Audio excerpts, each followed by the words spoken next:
Hey everybody, it's Master Gallengeist here, bringing you my review for The Boys Presents Diabolical Season 1 on Amazon Prime. And I thought this was okay. Not that it's really horrible or anything, since it's more of like an anthology kind of thing. Each episode kind of has its own kind of flavor, and it's just there were some of them that I just really weren't really that into. So it's not like this is a whole indictment over like the whole season. I do think it's interesting to look into certain aspects of the boys universe and just try and tell some random stories in animation form. So I think overall as a concept it definitely works. However, certain ones of them I'm just like, nah, I just wasn't feeling it. And that actually lends itself to an anthology series pretty well, because then if you're not into one of them, you just go on to the next one. So the first one, let's see. That one deals with Laser Baby's Day Out. This was very much influenced by like Looney Tunes and Baby's Day Out, and this one was a pretty good funny one that I really liked because it really committed on the concept of the Looney Tunes style without looking like a ripoff, and there's very little dialogue, maybe like sounds and everything like that, or somebody shouting or whatnot, as we see this dude who's supposed to be like testing this baby that's got laser eyes is like caring for the kid. It's like, oh, you're okay, but since they can't control their stuff because they're a baby, they have slotted it for termination, which then we see the hijinks ensue in Looney Tunes kind of style, and he is able to help bring the baby out as they're like killing everything almost in the typical The Boys kind of fashion, and then he goes off in the sunset with the kid, and it's like, okay, that worked out pretty well. Then we get into the second episode, which is done kind of Rick and Morty style, and this one works pretty well too, because it really, now granted, since each episode is about 15 minutes, give or take, sometimes less, sometimes a little bit more, this one had the most promise for a deeper dive, but I was kind of already satisfied with what they gave us, because they're like, okay, everybody signed up to be a parent to a soup, and sometimes that doesn't work out because the power is, quite frankly, stupid sometimes, or just horrendously screws up the kid. So we see this like teens home as they then get into the whole kind of information that soups are made with compound B and all their parents. So they go on this giant whirlwind revenge tour, as we see the leader of it, pretty much Ghost, who's like intangible and everything. I'm like, wow, that's a pretty, like, she can't really do anything, but like nobody can do anything to her because she's the last one in the group to survive, because they call in Homelander to take out the rest of the people, as they've been pretty much getting vengeance and killing their parents, which works within the whole realm of the boys, even though it's like, hey, there's better ways to get vengeance on these people. But that's part of seeing them do their kind of thing and choosing to take out these people that had screwed them over. And then, of course, the ghost lady's like, hey, I'll see you later, to her mom, as she like disappears. So that's on that. Third one deals with third one is actually one of my favorite ones as well, because this deals along the lines of more kind of accurate to comic book kind of stuff with the boys, where Butcher pretty much pushes pressure onto this drug dealer that gives drugs to Soups. We see that they pretty much utilize him, gets information that one of the Soups that's going to be inducted into the Seven takes heroin enemas, and they decide to pretty much push him to put this kind of strange concoction that Frenchie made into the enema. So then they see that he's going to be inducted, and he's like tweaking out. And this also lends to this other soup that the one that's being inducted is this pretty much flying dude. The other one is this kind of like Colossus kind of guy who gets off on drinking like terminally ill kids' blood. And we see the dude flying around and doing everything, goes kind of crazy, and like, oh, and accidentally pretty much kills himself and the Colossus suit. And we then see that Homelander's like, ah, damn it. So they decide to go into PR mode. It's like, look, it's the aliens and everything. It's like, yeah, that works out. And Billy's like, oh yeah, 2 soups for the price of 1. And it's freaking out the drug dude as well. Huey's there. It's like, what the fuck? Let's see here. All right, next one deals with this like soup cream that Vought was pretty much testing. We see this boy dude who's into his. Well, see, I liked that one with Billy pushing on the drug dealer because it shows the kind of tactics that Billy would go into and how crazy he kind of gets into it. Because even though he's kind of nuts in the live action show, he is a bastard in comic books and really goes even kind of further and is not as kind of like well balanced that we've seen in the show. But we see that kind of going on. I do like that they really get into how they can effectively fight the Supes by utilizing blackmail and their weaknesses, because you think that these Supes are invincible or that they hardly have any weaknesses, and that isn't the case. So even without Compound V, they're able to kind of utilize everything kind of going on. Let's see. Fourth one deals with, of course, the cream and everything. This boy dude is into this woman, Cherry, who's like living near the apartment near him, and he tries to work up the courage, but he wants to be better, and he sees this whole thing with this Vought cream because he utilized this Vought app, and he decides to be a tester for it, and he gets all kind of looking like Homelander and everything, takes her out and all that, and then she utilizes the cream and becomes like a cat girl, and they become a power couple, and we see the ill effects that social media and power tripping and everything has. Now, my only kind of gripe with this is how, again, condensed this is.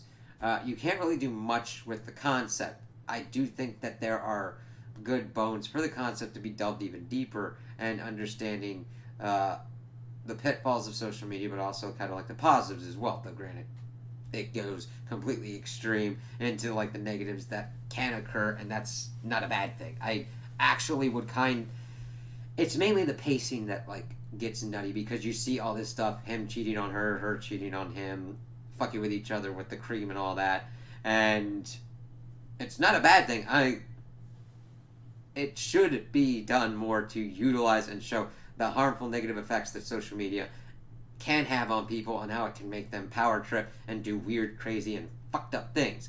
That I do like. That was pretty much the central concept of how he did this thing to get this idealized version of himself, and it turned him and the person that he was interested in to complete and utter assholes. And then, of course, they're thrown out of Vought's thing, and they then kind of repair themselves and try and be more authentic with themselves and go out. But we then learn that this is essentially Boyd's death dream as the cream makes his head fucking explode. And it's like, yep, dude, Vought's fucked up. You don't want to test any fucking thing for them. So, I do like the central concept, but again, it's the time constraining and the pacing of like, well, the pacing's not completely horrendous. They were able to pace it pretty well enough of like, okay, do, because they had to get through a lot of stuff to get to it. So, even though it happened quickly, it kind of had to happen quickly. Alright.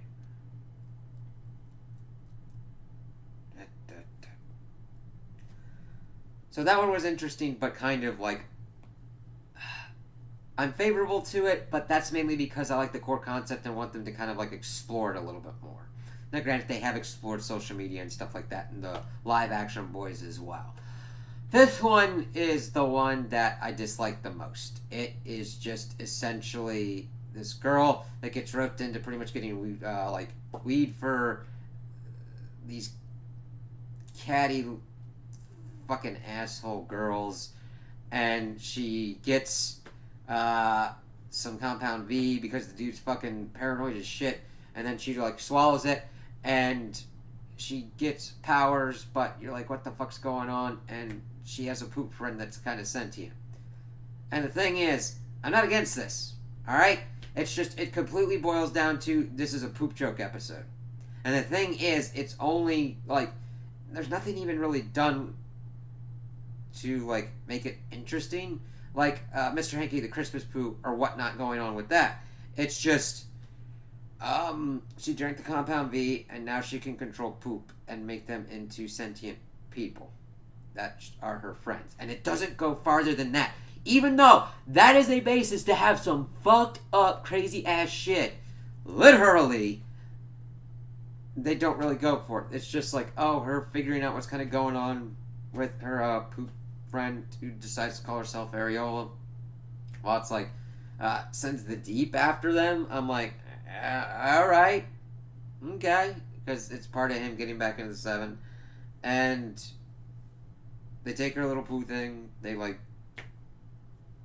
give her some money and a fucking iPad, and then she breaks back in, gets the poo, and then they go into the sewers, and she figures out she can utilize her powers, and she does that shit with the rest of the catty girls, and flings a poo thing in their drink.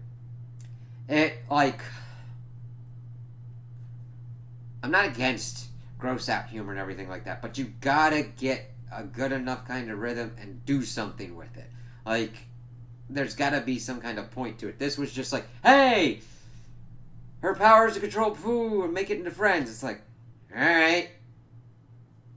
And that's it. That's the beginning of a story. But they make it, that's it. Now, granted, I understand, not a lot of time. Alright, that was the fifth one. Sixth one dealt with the Nubia and Nubian prince, and this kind of family dynamic as we see them in the beginning fighting this kind of dude that's got like hammers for hands, and seeing them, that was their first kind of team up, and then we see them later with their daughter, and they're fighting constantly and are throwing barbs at each other that suck, and she's just trying to like get her parents to remember why they fell in love with each other. And then she goes to the house of the dude with the hammer hands and is like, hey, can you help me get my parents back together? It's like, I don't know. And she pretty much like is like, I'll say that you lured me here with a broken PS5 and shit like that. It's like, god damn it, fine. And then we see that they do that thing, they start to fight and ensue, and you just see that their whole relationship is toxic and that they can only be together by like beating the shit out of other people. And it teaming up to do that, it's like, god damn. And even the daughter realizes it. It's like, stop hurting the dude. And then she's like, fine, here are the divorce papers, I want my fucking pony. And I don't blame it. This one, again, was a pretty good concept. Again, they could delve deeper into this one, and actually I'd be like, alright, cool. Daughter seems interesting. Interesting to see what the Hammerhands dude would be able to get into and what would go on with that. It's like, hey, that has promise. Alright, cool. Episode 7 deals with this elderly couple. The wife is dying of pancreatic cancer, and the husband decides to go through into Vought and tries to get something to help her heal and gets Compound V for her. Gives it to her, and she's like, what the hell was that shit? And she's kind of like sitting up and everything, but then Vought's coming in and is like, what the fuck? Shit.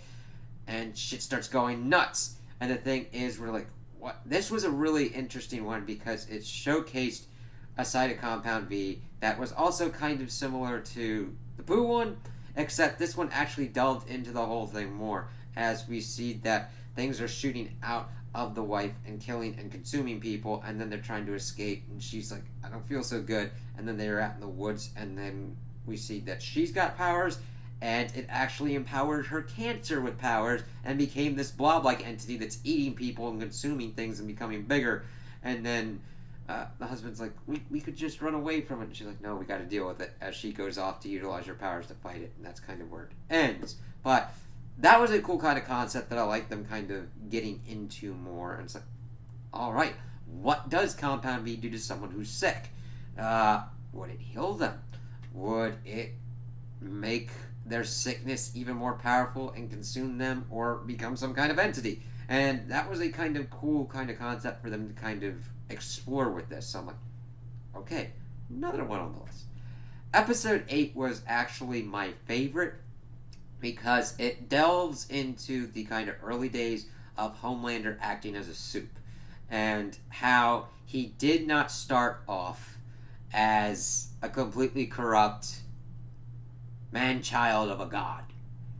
That he did want to be a superhero, and he wanted to do right and help people, and how in trying to do that and failing and not learning from his mistakes and instead having them covered up has created the monster that we see in the show. And we see that they're like introducing him out, but we see that Black Noir kind of takes the spotlight, and we see the kind of jealousy and everything going on there, flash of annoyance. We see, of course, the whole beginning of the kind of fucked up relationship between him and Madeline. And then we see him do his first test, as we pretty much have eco-terrorists holding this one place hostage to try and stop the toxic stuff going on around their kids. And the thing is, he was told to wait for Black Noir, but he goes in anyway, and he still doesn't he still does not understand the complete strength that he has. He pretty much contains this one woman, and she's like, it's kind of tight here, but he's trying to do his best to do non-lethally, and he pretty much breaks this other dude's nose accidentally with trying to stop him, and then gets into the main building to try and stop everyone going there. He's like, yeah, stop using your guns and everything. He's pretty much utilizes super speed and strength to kind of make him useless. Like, hey, if I pull this trigger, it'll blow up this dude. It's like, yeah, how will you do that when it's like 500 degrees? And he utilizes his laser vision, and this is where things start spiraling, and he just goes into...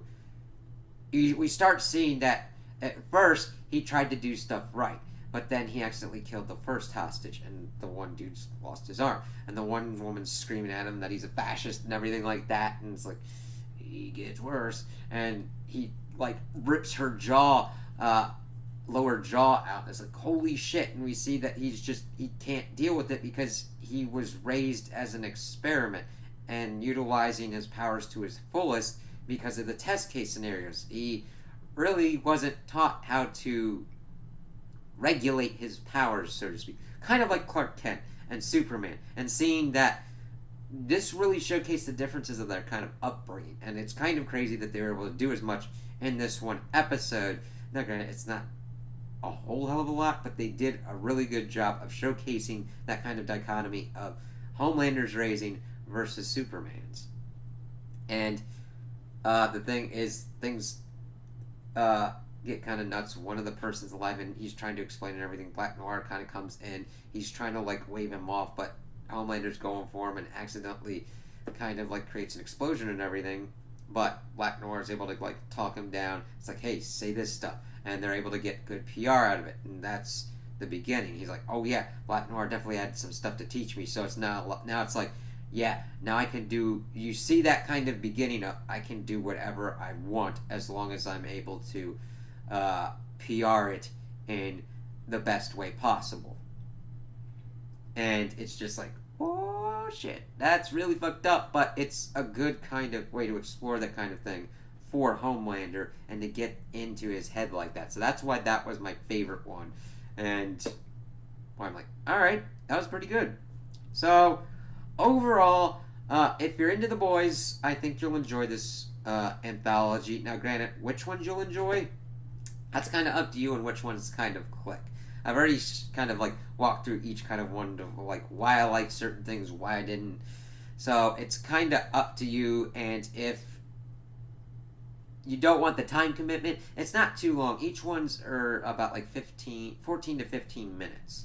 And it would just be okay to be like, okay, I kind of am interested in this one, watch that, and like I'll skip any of the kind of rest of the other ones. So it's not that. And if you watch, it's like, I've watched other things that have been vastly longer, where I'm like, wow, I really wish that didn't waste my time. And I didn't really get the complete time wasting here because of how small of a time commitment it was. Though granted, if you're like, hey, you have very limited time, definitely look into which ones you want to watch so that way you don't waste your time. So, action-wise, some of them have some pretty good action. So if you're into that, find which ones kind of work out for you. Character depth really isn't that much of a big kind of thing, except for like the one where they blackmail the drug pusher and the Homelander one. Those are the ones that have like the biggest kind of character developments that worked for me, at least. So yeah, if you're into the boys and if you're into seeing different kind of animation styles and everything that are mature a lot, definitely, you're like, I would not recommend this for like tiny kids. Okay, just because it says animation, no, no, no. All right, so if you're into the boys, definitely worth a check out. So those are my opinions on this season. Tell me what you guys think in the comments below. If you liked it, if you didn't like it, if you agree with me, if you disagree with me. Also like and subscribe, and I hope you have a good day.